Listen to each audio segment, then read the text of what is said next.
Ari Gold heart attack level of stress-induced men. Pedophiles. Way too many of them. Drugs. And most importantly, money. A metric fuck ton of it. Ladies and gentlemen, I present to you the dumpster fire that is the music industry. Oh, brother, this guy stinks!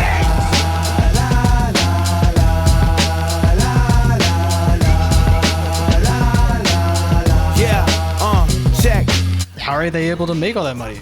How are they able to do all that cocaine and Adderall and act as a functioning member of society? We have the record label. They have a product. That product is the music and musicians. By owning that musician, they get all the rights to that music. That's why there's so many weird deals where people get really fucked over. Mariah kind of got screwed. John Bellion is a great example of getting fucked on a record deal. We sold out 10,000 people at Jones Beach. I mean, it was like the height of everything for me, and it was right around the time I figured out how my Live Nation contract worked. If A plus B equals C, I'm never gonna pay this back. He just got out of it after 6 years. Go figure. Record labels make predatory deals that take advantage of people. It's nothing new. We've seen this for years. What I want to talk about is the hyperinflation of streams inside of the music industry that is obviously not real. A big goal is to try and aim for a top 100 song on the Billboard charts. Everyone wants this. You will be raking in hundreds of thousands of dollars a month. How do we get an artist on the Billboard? Well, obviously there's marketing, branding. TikTok's a huge part of that nowadays. Playlisting on Spotify and other streaming platforms. And botting. People bot all the time, but it can't be that bad, right? Well, if you haven't noticed, in the past 5 to 7 years, the amount of songs with over 1 billion streams has gone up quite a bit.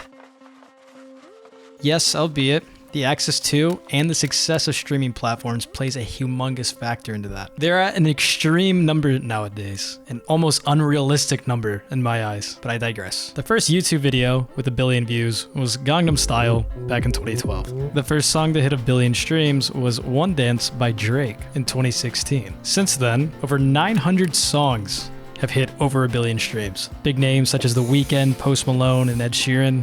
These artists have proven time and time again that they can easily hit that outreach. 1 billion, 1 billion, 1 billion, 1 billion over and over and over again. So what's the problem? It's normal, right? Well, I want to look at a couple of examples and comparatively the new age of music and the amount of streams that people are getting. And I'm going to take some old examples from the past. I would like to preface that I understand that older songs may not get as many streams because it was a different generation and people from those times may not be on platforms as they are today, and the ability of a cult following that we have today, such as Taylor Swift, for example, whose fans listen to her albums on repeat, nonstop. So Justin Bieber, Taylor Swift, Ed Sheeran, The Weeknd, Ariana Grande. It's really peculiar. The top cities, Jakarta, Indonesia, pretty commonly. A city that is 12 million people and contains a streaming pool of a guesstimated 4.1 million. That is if every young person from the ages of 15 to 34 is actively on Spotify and listening to Bruno Mars every month.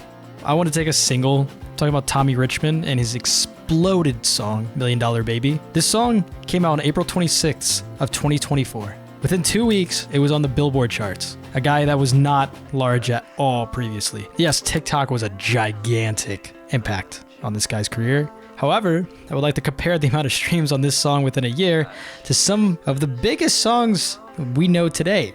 1.3 billion streams in a year. Look at these classics. Rocket Man, Paint It Black, a large collection of the Beatles catalog. Also, they are not just doing it to random people. They're doing it to artists that already have the ability to hit large numbers organically, i.e. Tommy Richmond already had a large amount of organic traffic thanks to TikTok. See, they're not doing it with like up-and-coming artists who like you wouldn't believe it. Let's say your song has 500 million streams organically, but let's say with fake streams, now you're at 900 million. No one's gonna sit there and be like, this is more like a 500 million streams song. I'm adding this in essentially after finishing the entire video. I had no clue about Russ's takes on Flagrant, and I highly recommend you to go watch them if you're interested in how inflated the industry actually is. He has some crazy points and really gets into it. I would like to give credit when credit is due, and I don't want to seem like I'm plagiarizing him at all. So there's definitely botting going on to some extent.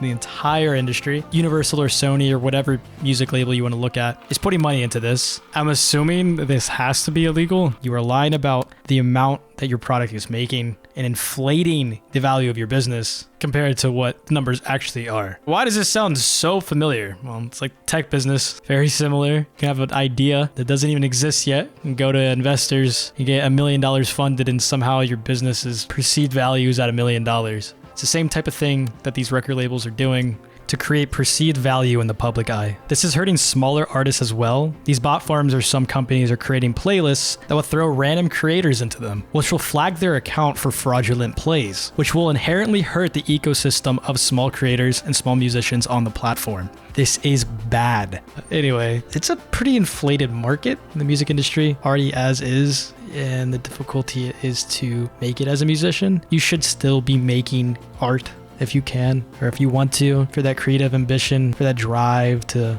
be yourself in the most authentic way possible. So I'd made music my whole life, but it was the first time I made music that was like, where I wasn't trying to be another thing that I thought I'm supposed to be. That I was just trying to actually be as much myself as I possibly could. Like the first time I'd ever done that. And I was actually rewarded for it. It's very nice to hear something like that, very comforting and rewarding of someone of that size and nature, and impactful as an artist to relate to people like us. And with the size of how TikTok is now and Instagram and the availability of it, yes, you have to be good at the content game, but you should do it. There's nothing wrong with showing the purest nature of who you are as a human being, even if it is artificially inflated bullshit 95% of the time. There's still great musicians out there, and maybe you're one of them. There's literally a chance for you to blow up into enormous proportion. There's nowhere up, even if you think you fucking suck. All right, good night, love you, keep chasing your creative passion. Hope it works out for you. Oh yeah, and please subscribe if you would like to. All right, bye cutie.